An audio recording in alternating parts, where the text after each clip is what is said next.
Well, folks, this is going to be a ripper, leading your best life today, because I'm with an old mate, Richard Craney.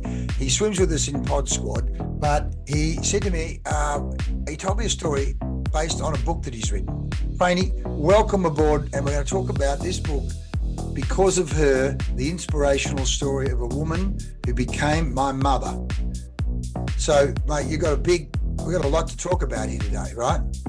We do, and thanks first of all, Leigh, for having me on your podcast. I really appreciate the time that you've put aside for this. And I could talk about my grandmother all day, but I'll be as concise as possible. I'll just answer the questions that you have, Leigh. But really happy to keep my grandmother, which effectively is my mother's life alive as long as possible. So given she was born in 1909, that's a good thing. Yeah, exactly, mate. Well, look, this all came about because I can't remember. We were talking one morning at Pod Squad about life or the journey, and I think it may have been also linked to our Blokes Talk Beachside men's mental health group, where we say everybody's going through something, and then you started to elaborate on your story. So maybe, Craney, do you want to start with why did you go about writing this book? Let's start with that question. Yeah, which might lead into your background as well. Yeah, that's a great question, Leigh. I guess I never actually meant to write a book for public consumption. That's the first thing I'll say. I actually wrote it simply for the family, because what my main motivation was, my wife Nancy and I have had 3 children who are now grown up in their 30s and early 30s. And it kind of sort of irritated me, or it didn't sit well with me, that they'd never really had a real relationship with their great-grandmother, who was my grandmother, who ended up being my mother. So I wanted to actually put the story down so that they knew that they'd have some comfort. As we've spoken before, there's great power in stories, and I really wanted my kids to be able to grow up and to let their kids know that there's this woman in their lineage that's actually pretty powerful, pretty resilient, and just a beautiful human being. Mm-hmm. And talk about resilience. We'll get onto that. Well, look. The question I always ask people is, look, tell us a bit about your background and your journey. So where has Richard Crane come from? And obviously that'll lead into the story, but tell us a bit about your background and your journey from where you started to where you are now. Sure. Born very proud Perth person, born and bred in WA in Perth. I came from a working class background, as you'll find out, particularly if you read the book. And raised in Belmont, pretty tough working class area to be raised in. I was really fortunate to be born into a good family, really fortunate to fall into good friendships along the way, and generally speaking, just been pretty lucky, I guess, through the course of my life. But the two central people who really helped me out were my grandmother when my brother and I were in a pretty tough space, and my dad's best mate, who is now 94 years old. He has a bit of dementia, and we're looking after him in the retirement home at the minute. But they stepped in at a time when my brother and I were really struggling a bit in terms of our circumstances in our early life. Oh, absolutely, mate. You were very young. So just on that, I think we've probably come across each other in our phys ed days. So you were part of the Rob Brown, Peter O'Connell squad, Brian Dawson's squad, weren't you? And did you know Brian from that part of the world? Did you know Brian Dawson before that as well? Absolutely, yeah. Yeah. Brian Dawson, for those people who are listening on who don't know, he's a Belmont boy. We were in school together. We played school football together. We then went to Swans and played at Swans together. We went to university together, did the same course, and travelled together, and we're at each other's weddings, all that sort of thing. So lifelong friendships. And Dawson and I still have a bit of a paddle every Friday morning on the Swan River or out on the ocean somewhere. So lifetime friends. And he's probably the smartest bloke in the room most times. He doesn't say much, but what he does by deeds. And he's a classic example of when I say I had great luck. I fell into very good, strong friendships in that university group and other groups I've been associated with. So I think we can get really lucky at times with just the people we meet along the journey, and Brian Dawson's certainly one of those.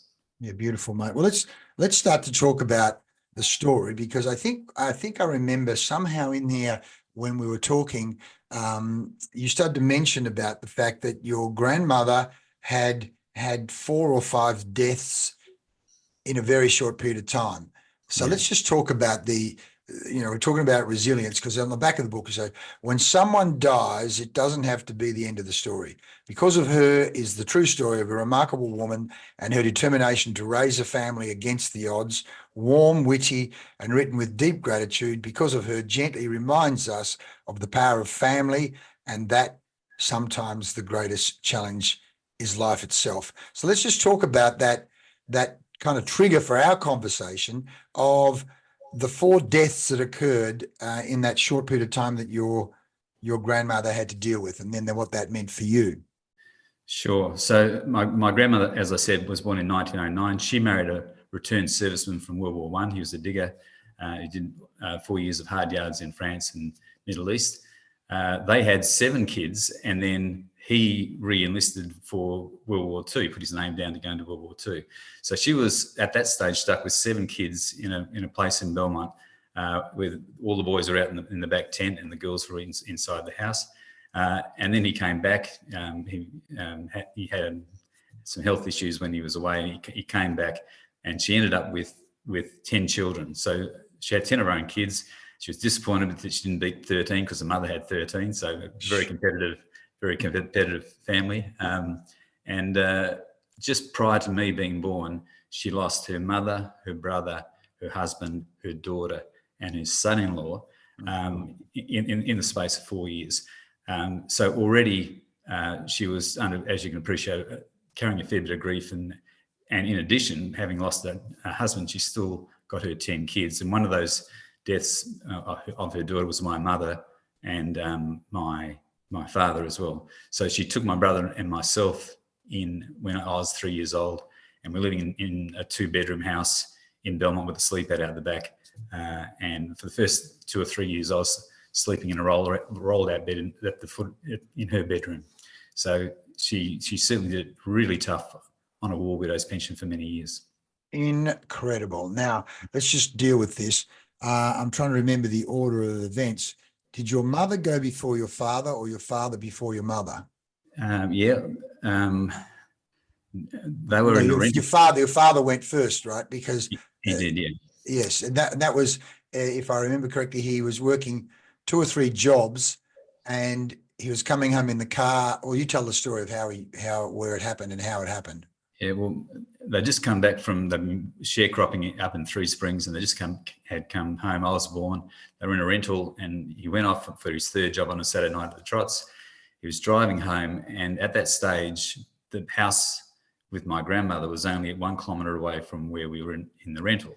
And on the way home, he hit a light pole and passed away. And the first person on the scene was my eldest uncle, who was living next door to my grandmother, because he hit the pole literally 60 metres away from their house. So he heard the lights went out. He ran across, and of course the person he saw was his brother-in-law, who was dead in the cab.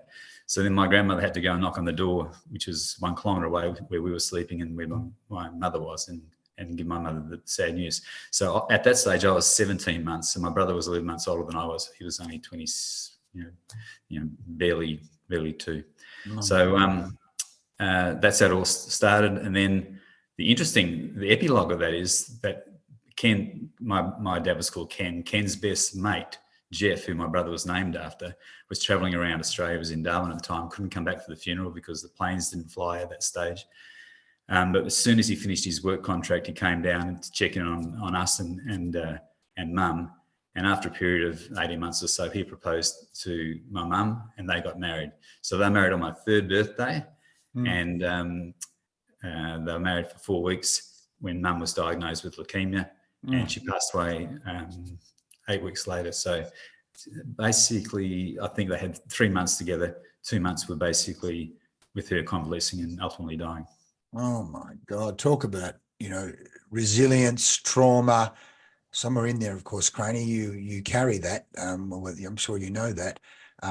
Then, of course, you make the point in the book. Of course, you essentially went past that pole almost every day. Yeah. Well, back in the old, because I'm being over 60 now, back in the old days when you used to go to the shop, you used to either ride your bike or or as a young tacky, you'd walk. And because my grandmother had no car, we'd all do all the errands down to the shops down at Belvedere Street in Belmont. And there was the ironic thing was there was this lamp pole. It was still there, but I didn't realise. No one told us because we're too young that was the light pole that our dad actually had hit.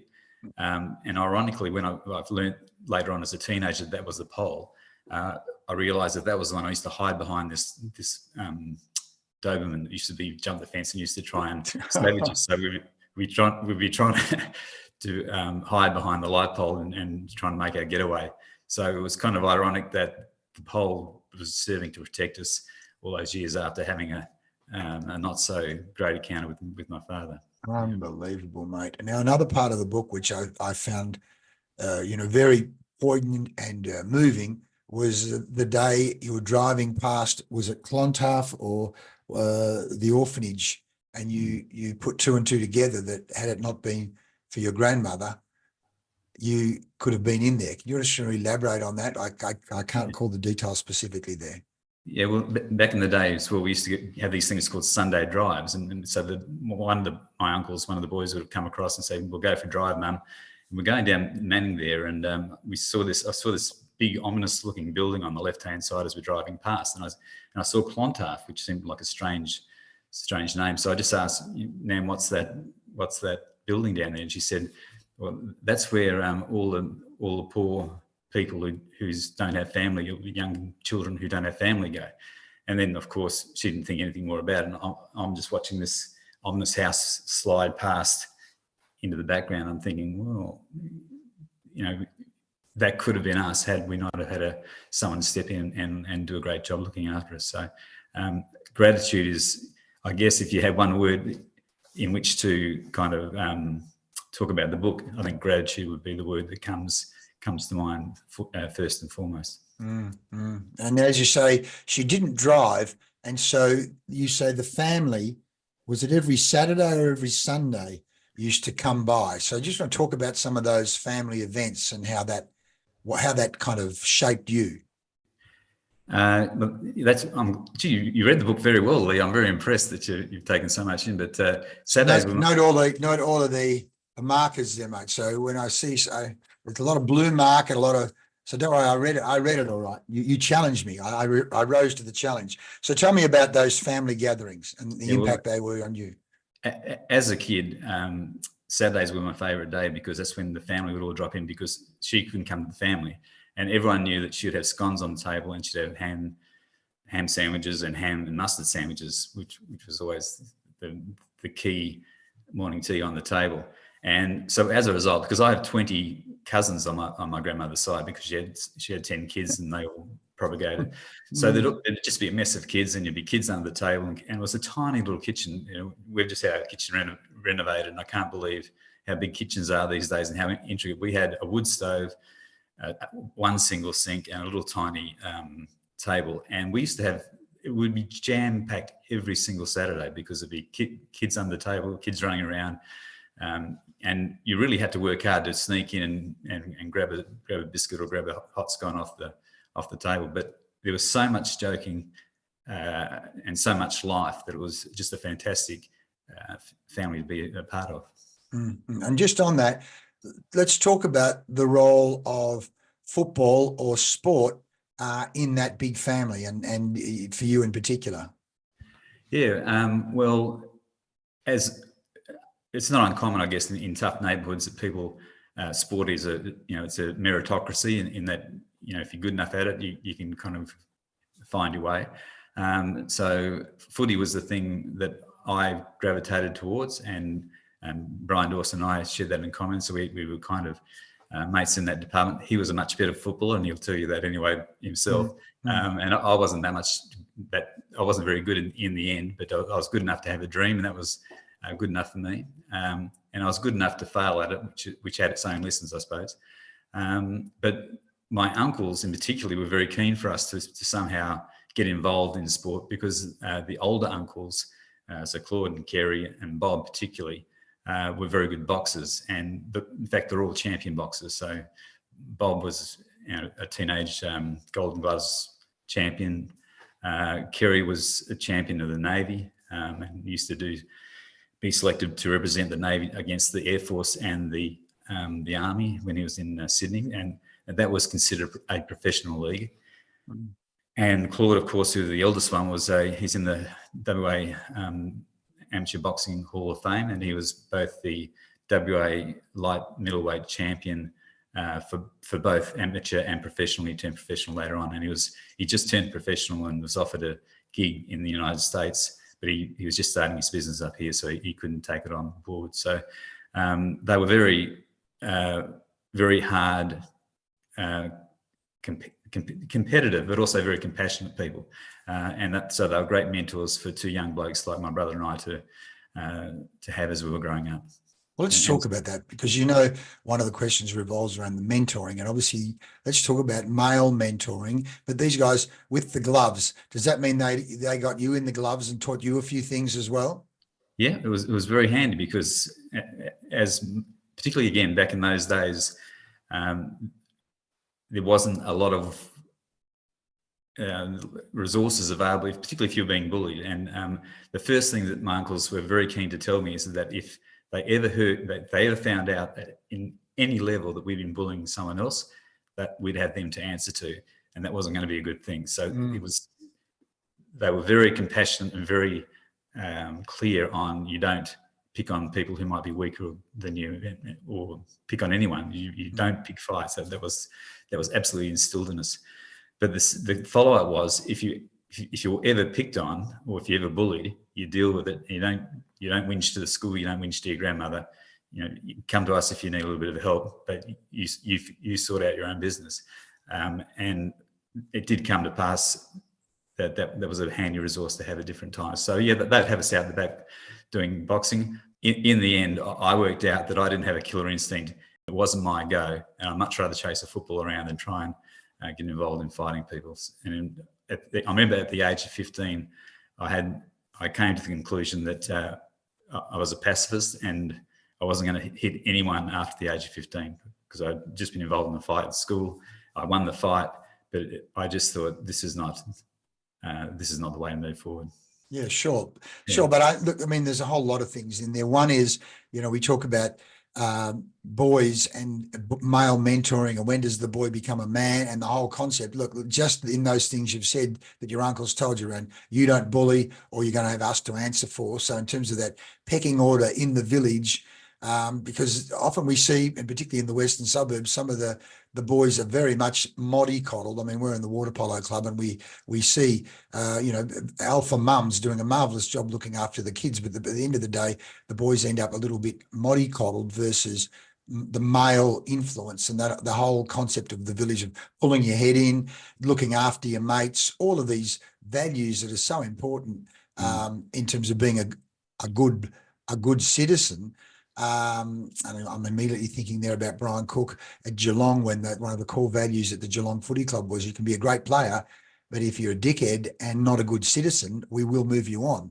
So there's all those values that, in traditional society, the boys are taken away from their mothers for 2 months or 3 months to become young men and warriors, and what the responsibility is. And obviously in that tough area you were in, your uncles, between the boxing and the football club, and even then, even though you decided to be a pacifist, the very fact that you knew how to look after yourself, if some guy was pulling a stunt on you, is way better than not knowing how to look after yourself, isn't it? Absolutely, yeah. And having said that, the uncles they were strong, they were tough, but I have to say the strongest person in the tribe was Edna Walsh, and she I remember her both. Not just, I can't remember it in primary school, but when we transitioned from primary school to secondary school, she told us both, don't ever come to me complaining about what the teachers do. If they consider you're to be punished, then you're to be punished. If you come back and you complain at home, you'll get more at home. There was absolutely no quarter for sympathy if she felt we transgressed, and she had total faith in the school to actually discipline us as appropriate. And back in those days, I have to say, like an example would be, if you were caught fighting, it didn't matter if a bully was attacking me and I was remonstrating, whatever the case might be, it was automatically 6 of the best. You get 3 on the hand, 3 on that hand, and there was no questions asked. They didn't want to know the story. That was just the end of the deal. And there was a time when I actually got belted by a teacher with a sawn-off cricket bat, and he belted 19 kids because he slipped over and got some dirt on his shirt. And it's a pretty funny story now. It wasn't too funny at the time. Yeah. And I was more than annoyed. I was outraged, really, that because I was an innocent bystander, but he's belted me none the same because I wouldn't dob on who the person was. But at no time did I go home and say, "Oh, look, I've been mistreated at school," because that just wouldn't have got any traction at all. But, well, as you say, she was very clear on her values in there, and as you say, that's one of the key values that she instilled in you guys. In terms of her mentoring, what are some of the other lessons that she put into your belief system, into your thinking? Yeah, I mean, I've been thinking about that, and thanks for the interview, because it's caused me to sort of percolate on that a little bit more, I guess. And I think one of the things for me that I never even realised that I had at the time was the value I place on the opinion of women, because it seemed to me as a young kid growing up, and even as a teenager, that she knew everything. She knew everything that was going on in the family. She knew what was kind of going on in her neighbourhood, and she always seemed right. And so inevitably, and the respect that everyone else showed her, it was like, you need to listen to women, because there are some things, I think, for young men particularly, or even grown men, where we don't know what we don't know. We can't see what we can't see. But it seems to me that somehow she embedded an appreciation of what women see, and about what women that they see solutions where sometimes men don't. So I think that's one of the great things I think that she gave us, was an appreciation that you really need to listen to the women in your tribe. And I'm just by random turning to page 101. I made the note, know and mean it, when she said, after a cup of tea and listening to her troubles, Gran put her cup down and firmly said, "Listen, dear, you just have to say no, mean it, and follow through with it. He will soon fall into line." Do you want to just talk about that story? Yeah, well, that was the case where a young woman, or middle-aged woman, probably a woman in her 30s or early 40s, something like that, came to her because she was having some issues with her young boy, who was becoming a 16-year-old, and he actually started to use physical force against her. Yeah. And so she not only did that, but she also sent one of her sons over to have a chat with that young boy, and the interesting thing was, and they lived about a kilometre away. She asked, let's call him son. He was child 10. So she said to number 10, "I want you to go around and sort that fellow out, because he's been knocking Madam X around." So the son was knocking the mother around, or the husband was knocking the wife around? No, the son. You're right. Okay. Yep. And so she's asked her younger son to go around and sort that out. And as she's about to go out the door, and he knew exactly what the plan was, to make it very clear to this 16-year-old boy, this is not the way to go. She said, "Gord," she said, "wait for a sec, take the 2 boys with you." So Jeffrey, my brother, and I had to tag along. So, and I thought about that years later, and in the end, there was no physical violence at all, but he basically grabbed the fellow and just made it very clear, if this happens again, I'll be back. And the 16-year-old boy was in tears. And because my brother and I were about 11 and 12, I think there was a kind of like a double penalty there. He was being criticised, he was being remonstrated with by this older man, but at the same time, there were 2 younger boys in the tribe who saw the whole thing. So there's kind of like a double punishment there for him. And I didn't realise the wisdom of what she did, because in one foul swoop, she not just solved the problem with that boy, but she also said to a young Richard and to a young Jeffrey, the 2 young boys, this is how we roll in this family in relation to women. You don't knock women around. You respect women. So, mate, what a beautiful piece of life teaching that she did there.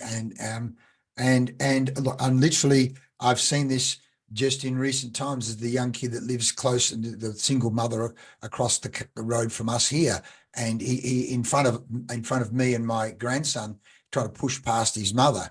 And I can see he's putting on a show that I'm separate from my mother. And of course, this is a discussion I've had with when we did we were both at UWA together. Jeff Watson got me involved with this Rappaport research from England, and Rappaports were talking about the relationship between family, work, and leisure, but also the life cycle that we go through, and in those teenage years.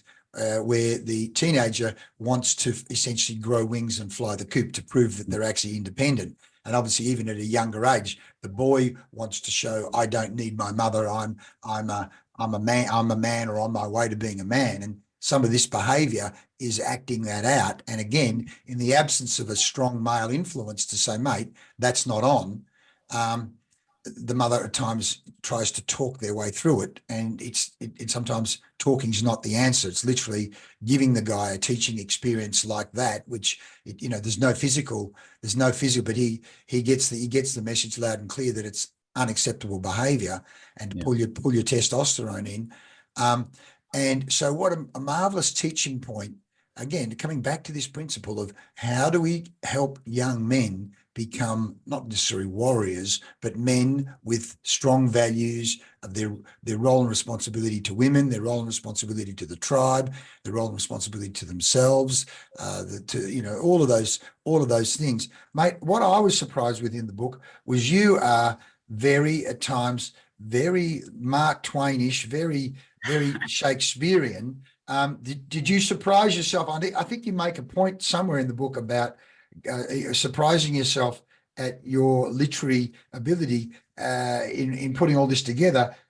Give me a comment on that, if you don't mind.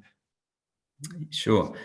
Before I do, I'd just like to pick up on that really important point you mentioned before about, and just to be fair to that 16-year-old boy who was acting out in inappropriate ways, you're dead right. It was because his father was missing in action, because he was a gambler, and there's a lot going on in his life.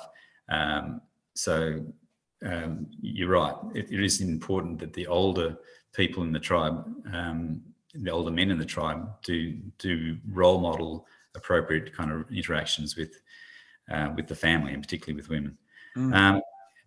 Very kind words. Thanks very much about comparing me to Shakespeare. I'm not sure that my English teacher would actually agree with that, but it was probably one of the bravest things that I've done, because it's one thing to have a story, it's another thing to write it down and put it out there for people to read, and to maybe criticise or appreciate, or whatever the case may be. So it's really, for me, it was never about being, having a bestseller or being touted as being a good writer, because I don't think I am a particularly good writer. I think I'm a competent writer, but it was more about the power of the story and about having Edna Walsh's name talked about for my granddaughter, because my granddaughter's 6 now. And so what a beautiful thing when she's 96, which is like 2099, and she'll be talking to people about her great-great-grandmother who was born in 1909. So it's almost like a 200-year space of women talking about women in their family, which I think is a good thing. Beautiful, mate. I've again turned, talking about Shakespearean, I'm just going to, page 222 on guilt. Guilt hunts me in many forms. There's the guilt of having difficulty connecting to a dead father I didn't know, particularly given I had a fantastic stepfather who I did. The guilt of not being the uncle all my uncles were to my brother and me.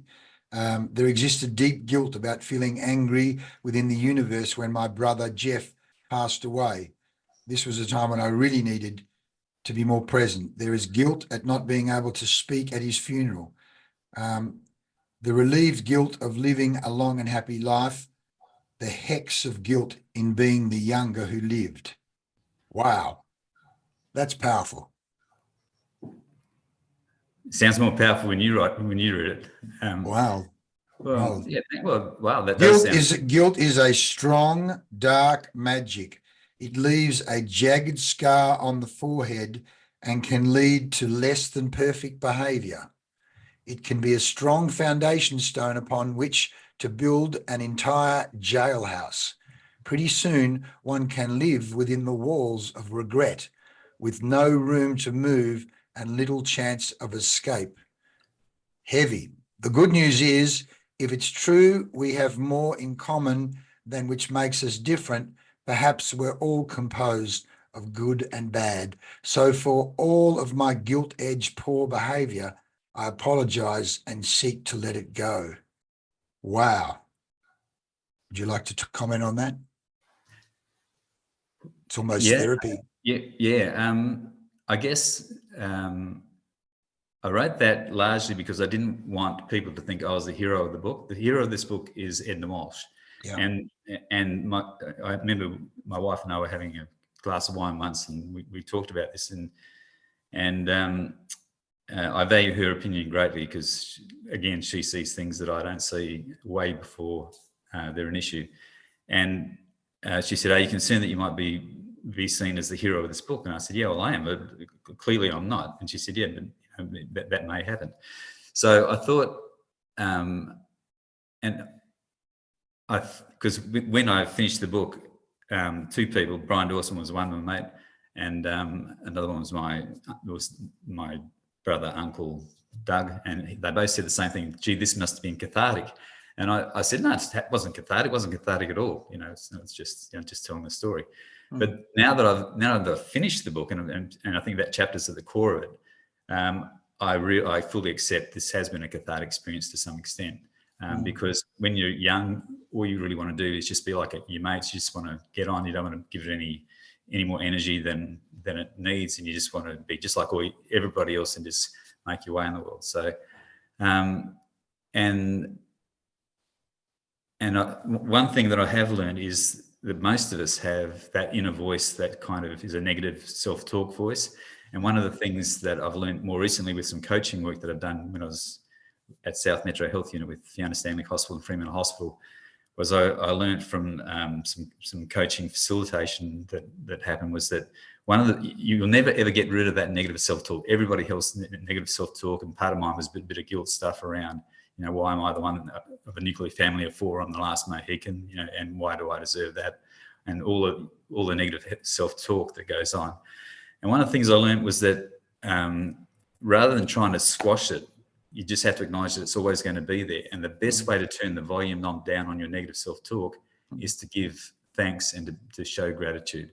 And I guess it gets back to when I was saying the one word around this book is gratitude. So I've actually dialed down the guilt factor considerably, and by writing the book and by reminding myself when I go swimming every morning when I'm about to jump into that beautiful ocean, just giving thanks for all the things that we have here in Perth and WA and the Indian Ocean and all the great things that we have. And so it does sound heavy, but I don't want people to worry about it. It's just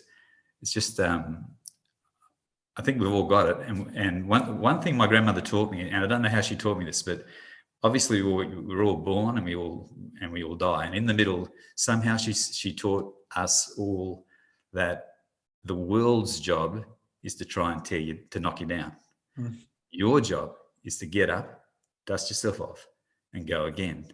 And I think that role clarification is really important. And sometimes that the world gets inside your head and it's a negative self-talk. So whether it's guilt or regret or whatever the case may be, but we need to process. We have to be tough enough to process that and get it behind us, and then take that step on and keep on moving on. Because guess what's going to happen down the track?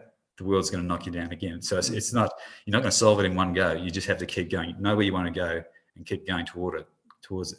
And I'm not sure how she taught us all that message, but I suspect it was largely through the role modeling that she provided every day. Just demonstrate through her own behaviour. Absolutely. Well, on the other side, still on page 223, fortunately, wittingly or not, the Walsh family managed to provide me with optimism. According to explorer Ernest Shackleton, optimism was the first quality on his recruitment list when selecting a team for his life-threatening polar adventures. Ernest packed optimism in his kit and didn't leave base camp without it. Considering Shackleton's other criteria were patience, physical endurance, idealism, and lastly, courage, I reckon Gran may well have been offered a position on his team. Yeah. Beautiful, beautiful, mate. There's just so much in there. And what is it? He placed a high value on optimism over 100 years. At the time, our Pop Walsh was preparing to negotiate that tricky hill in Gallipoli. Regardless, thanks to Edna. And then Voltaire, who I love as a philosopher also, every man is guilty of all the good he didn't do. Oh boy. Man, that's a hard-hitting sentence too, isn't it? Every man is guilty of all the good he didn't do. It keeps the challenge going. It keeps the challenge going. Mate, it is a fantastic read, folks. And as you say, it's just such a great documentation of resilience. Here's a quote: "An ounce of prevention is worth a pound of cure, young fella." It's all there.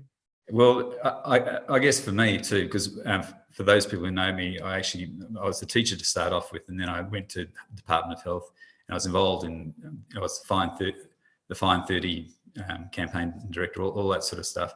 And I was the manager for health promotion for many years, both at South Metro Health Service and also Heart Foundation WA. So ironically, I guess somehow my early life experiences were the bit that I was marching to, was to try and make the world a healthier place, some way. And it gets back to what Edna taught us, is like, know where you want to go and just get on with it. And one of her great sayings was, make yourself useful, young fella. So make yourself useful. And it wasn't make yourself useful for you. It was make yourself useful for your family and for your community. For other people. And it's one of the reasons why I love getting down and swing with the pod down at Cottesloe most mornings, because it's just a great community event. And, it's a way of keeping fit yourself, but it's also a way you can keep an eye on others around in your community, which is fantastic. Mate, it's just incredible. I mean, there it was this morning. Jamie's just come down. He buried his father 2 days ago. We all put our arms around him. I know just that event, let alone, people are going through cancer and marriage breakups, and then there's births and a whole range of life experiences. But again, Jeff Watson, and with all the work that we did with the concept of social support, the social support systems, it's like, talk about, if guilt is a killer, loneliness is such a killer as well. The whole concept of social support. So let's just talk about a couple of things which we've semi-touched on. So if I said to you, Richard Crane, what motivates you? What motivates you and why? Oh, what motivates me? Well, I know it's motivated me from a young age. Even in primary school, before I even hit high school, I remember thinking to myself, I knew that there was this big story, there was this big elephant in the room. Oftentimes, when I see young kids with their mums and dads, and I didn't have that situation. I was growing up in a totally different household, and there was, in fact, I remember this one specific time I was we were going shopping in Belvedere shops, and my grandmother, who was so well connected, and you mentioned that word connection, she was connected to a family, to a community, to the old ladies in the suburbs, and there were two old ladies who seemed ancient to me. They're probably about my age now, but they seemed ancient to me. And so she stopped us and said, "Boys, say hello to Auntie Rosie and Auntie I can't remember the lady's name." And she said to them, "Girls, these are Margie's boys." So obviously they knew my mother when she was a young girl and a young woman, because she died at 26, as did my father. And straight away they went from smiling faces to this sad look of pity, and their eyes turned from being bright and happy to being like sad glue that just seemed to suck all the oxygen out of the conversation. And I remember looking up thinking, I don't want that, I don't need that, and that's not going to be my story. So from a very early age, I made the decision that my story was going to be a happy story. And it might not be, and I live happy ever after, but it certainly wasn't going to be a tragic story, because I figured we'd had enough of that in the family. And sadly, when my brother passed away at 38 years of age with a cardiac arrest, that was a bit of a setback, because I hadn't kind of had that in my consciousness or in the plan, if you like. But even when that's the world trying to knock you down. So you get up again, you go again. So here I am at 66, and I'm still going well. I'm fit and healthy, and I've got a lot to be thankful for. But I guess my why is I need to turn the story that's taken my mother and my father and my brother, and turn this into a positive story, a good story, a healthy story, a story with some humour and some learnings. Yeah, absolutely, mate. Well, and of course, hopefully this podcast helps with that. And obviously, we've talked about mentoring in terms of Gran, and obviously your uncles or brother uncles. Who are some of the other mentors in your life that through your sporting or teaching or work career or outside of work, people who've had a significant impact on your thinking and your behaviour? Who are some of those people, and what are some of the things you learned from them? Well, I'll start with Big Jeff. So Big Jeff, if you recall, was my dad's best mate, and he married my mum, and then only spent, sadly, tragically, 3 months with her. So when we were in Belmont, he was a young man still. So he went and had a milk round. Then he got enough money to buy a block in Chillo. He became a chook farmer. He had to build the farm from scratch. So we'd go up every weekend. So he'd come down, pick us up an hour, drive back an hour. And we go there when we were very small for one night, then we were a bit bigger for 2 nights, and we helped him build the chook farm. So he taught us how to drill and how to cut timber and how to go to a hardware store and get the best timber, and how to mix cement and then collect the eggs and feed the chooks and kill the chooks when they're sick, all that sort of stuff. And he was such a measured, reliable, steady, gentle. He was just a gentleman. He was an absolute gentleman, and it's been a real. Just this last few weeks, he's been in excellent health. So the last few months, he's had a couple of falls, and he's 94. He has dementia. So it's been great to be able to pay him back to an extent by making sure he's safe and in a good place and being cared for. So I asked him. I remember I asked him a couple of years ago. I took him out for Father's Day when we were sitting down having bacon and eggs or whatever. And I said to him, "What advice do you think I need to give my kids that maybe came from your dad, or what advice would you give me?" And he thought about it for a moment, and he said, "Be quick to help others." Oh wow! And even though he's really at a stage where he's really slowed up mentally and anything else, he was very clear on that. And so that's, I think, a really good message for men to give younger men, and for me then obviously to give my boys and not just boys and girls and other people in the family. So he was a huge influence, and particularly when we're on the farm, because my brother was pretty good with all the manual work.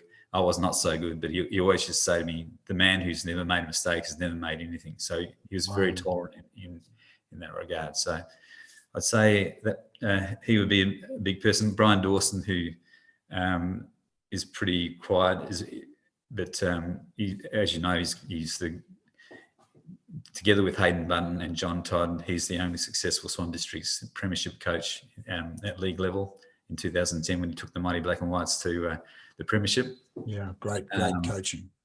Yeah, but also my wife. My wife is, I think I mentioned it before. I'm very lucky that we met, and very lucky that she's chosen to spend a life with me and give us both 3 beautiful children. But it's also about really listening deeply to what they have to say, even when you think you've got a good comment to make, or it's all about the timing. It's so much about the timing, and then go away and think about it, and then come back before you respond, because invariably she sees things better than I do. And I guess if my life's vision is to make the world a healthier place, her life, she makes the world a more creative and a more beautiful place, just with the things that she does. And Beautiful, man. It's not my skill set, but I'm glad it's in my life. So she chose the painting behind you, or she did that painting? Absolutely. No, well, she does paint. That she chose that one, but Nice. she's quite talented. Yeah. Beautiful, mate. Beautiful. She makes the world a more beautiful place. That's lovely. In terms of books, I always like to ask my people I'm interviewing, my guests, what books are you reading? What books are you reading at the moment? And what are some of the books that have really impacted you? Well, the one I'm reading at the moment is about Angela Merkel, who's the Chancellor for Germany. Germany, yeah. I'm only a little way into it, but she was a fascinating story. She was my favourite politician in a world of pretenders and a world of people who were very big on the talk but lacking substance. But she was, in my view, a world leader who was really credible and really had authenticity in what she said and did and acted on. And the book that I think probably, and we've kind of touched on this book a little bit before earlier, there's a book about Shackleton, who went down in 1914 down to the South Pole, had 27 men. The boat was caught in an ice floe and crushed, went to the bottom, and in 3 wooden tubs that, something about the size of what we see down in Cottesloe at the surf club, he got all 27 men back to safety. And I'd recommend it as a read for anyone who wants to learn about resilience or about it's just a fantastic read of about optimism and about leadership and about let's just get this done. And all 27 men that he took down there, it took 2 years to get them back through hurricanes and across the Southern Ocean in three open boats. It's just an incredible tale. I could bore you for hours on Shackleton. He's an absolute hero of mine. No, you motivated me. You were telling me about that in the change room yesterday or the day before. So I'm going to get onto that and have a read. As you say, what a story. 2 years, 27 lives saved.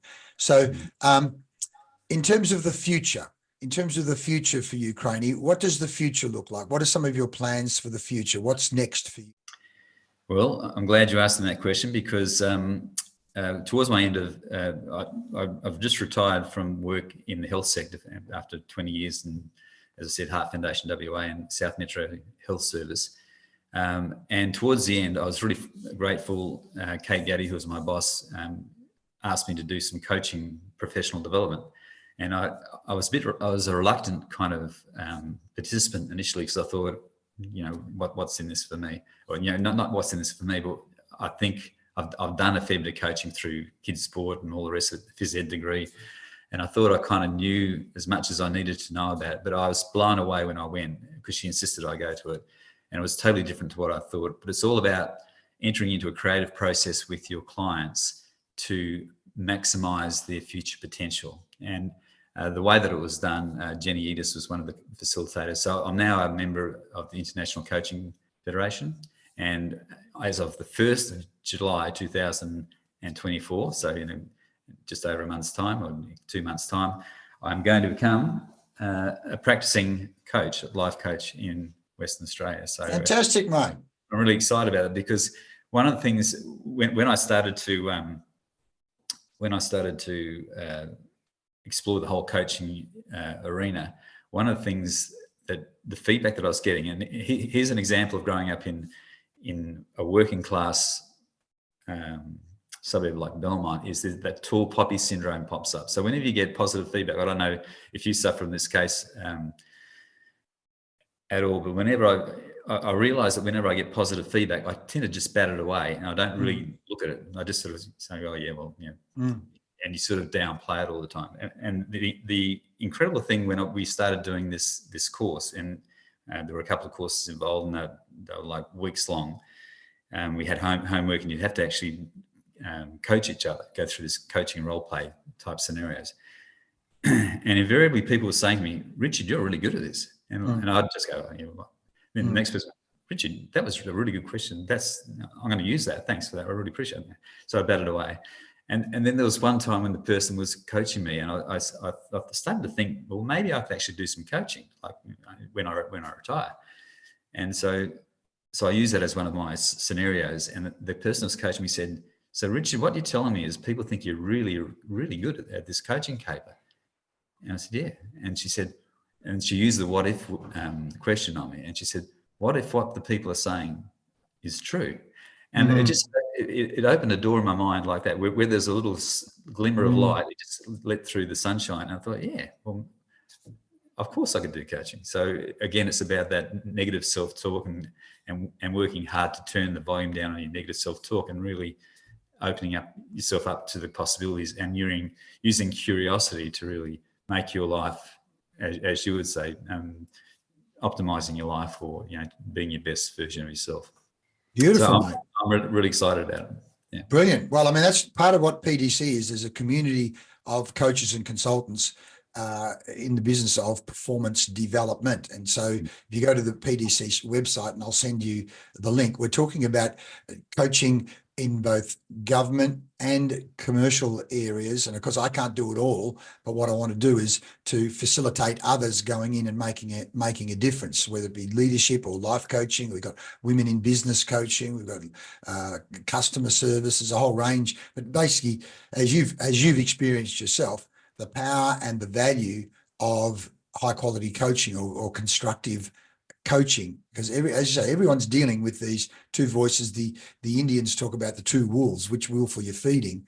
Because be careful which one you feed, because they're going to grow and get stronger. So well done, mate. Well, we'll talk about that offline. See if we can help you with that. So we've talked a bit. You swim every morning, and in terms of routines and health, what are some of the other things you do on a daily or weekly basis to optimize your own life?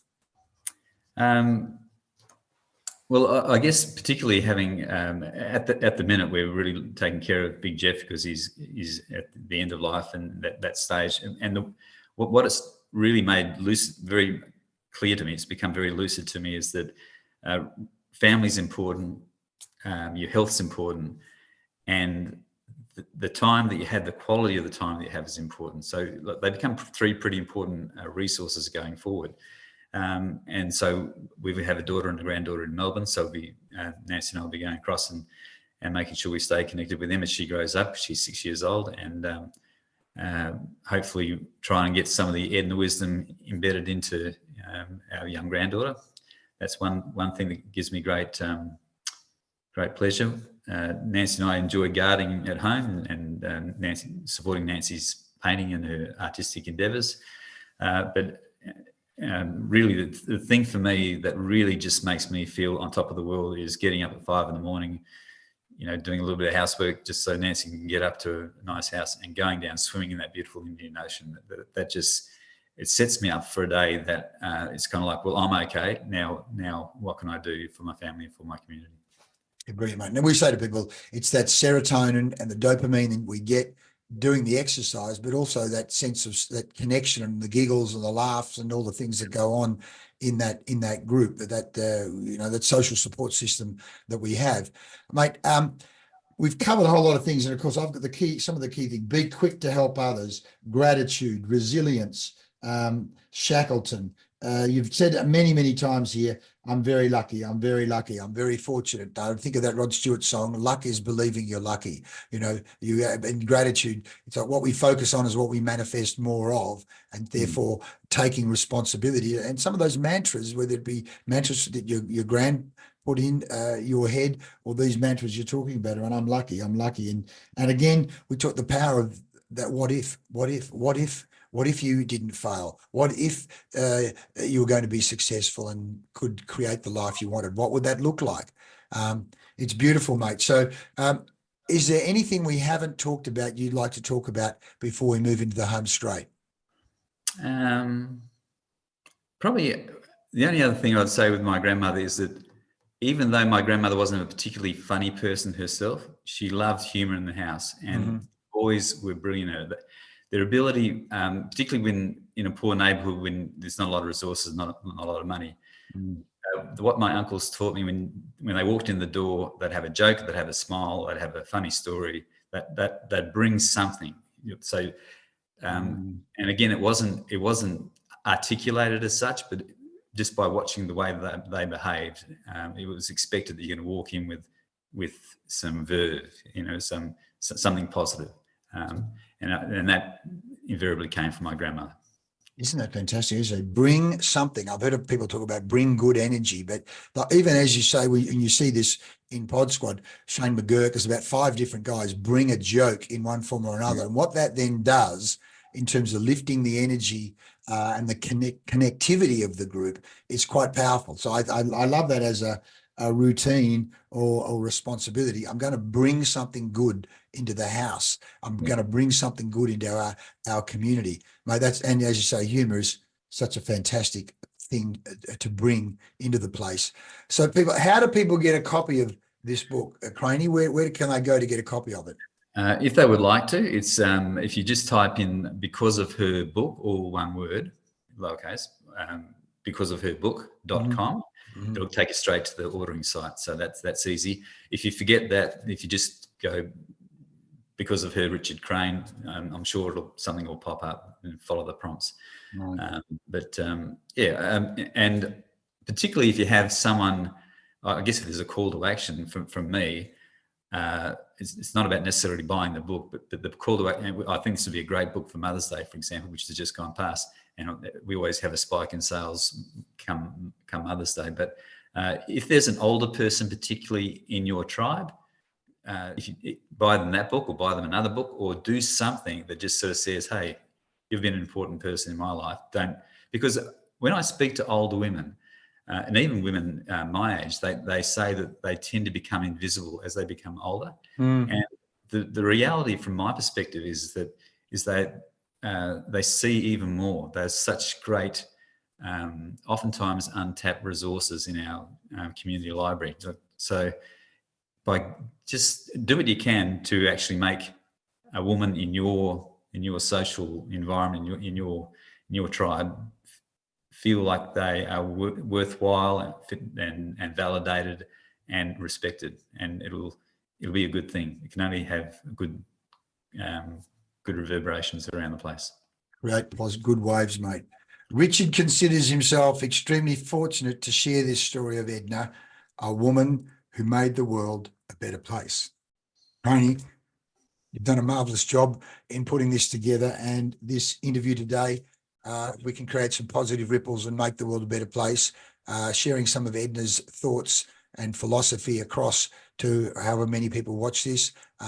Mate, it's been a productive time. Thanks so much for your time, and we'll see you down the beach tomorrow or the next day, will I?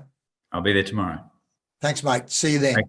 Thanks. Appreciate your time, Leigh. Thank you. Pleasure, mate. Bye.